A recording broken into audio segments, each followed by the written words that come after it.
তিনজন এখন পর্যন্ত 5 আগস্টের পর তিনজন পাওয়া গেছে, যার মধ্যে দুইজনের পরিচয় শনাক্ত করা গেছে, তবে একজনের এখন পর্যন্ত শনাক্ত করা যায়নি। দুইজনের পরিচয় নিশ্চিত হওয়া গেছে। একজনের নাম হলো, এটার নাম হলো আপনার, ওর নাম হলো মোহাম্মদ আয়াতুল্লাহ। জি, বয়স হলো 19 বছর। ওনার পিতার নাম হলো মোহাম্মদ সিরাজুল ইসলাম, মাতা হলো শোভা আক্তার, আর ওনার যে বড় ভাই মোহাম্মদ সোহাগ। ওনার বাড়ি কোথায়? ওনার গ্রামের নাম হলো জলুসা, পোস্ট আবিদনগর, থানা ধর্মসা, সুনামগঞ্জ। বর্তমান ভাষা হলো সুলতানা বেগমের ভাড়াটিয়া, জামতলা মৌচাক, কালিয়াকড় কাজী। আল আমিন। আল আমিন, হ্যাঁ। ওনার বাবার নাম হলো মোহাম্মদ ইসমাইল, মা জিয়াসমিন বেগম। আর ওনাকে যে আত্মীয় নাম হলো আফলান, ওনার বোন।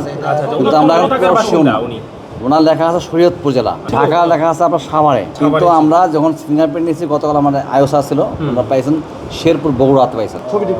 হ্যাঁ, কিন্তু আমার এই জন্য বলছি, ওনার যে জায়গা পাওয়া গেছে, ওনার ভাইকে ফোন দিচ্ছে যে আপনি আসেন, আসলে এটাকে আপনার ভাইয়ের লাশ কিনা অন্য কোনো লাশ না, এখনো পাইনি আমরা।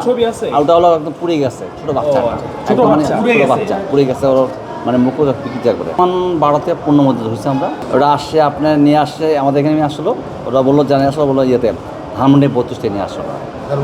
জি, আমাদের এখানে অনুমান সম্ভবত আমি 29টা পেয়েছি। বৈষম্য বিরোধী আন্দোলনকে কেন্দ্র করে শিক্ষার্থীদের যে গণ অভ্যুত্থান, সেই গণ অভ্যুত্থানে পুলিশের ছোড়া গুলিতে যারা মারা গেছেন, তারা অনেকেই তাদের জায়গা হয়েছে বিভিন্ন হাসপাতালের মর্গে।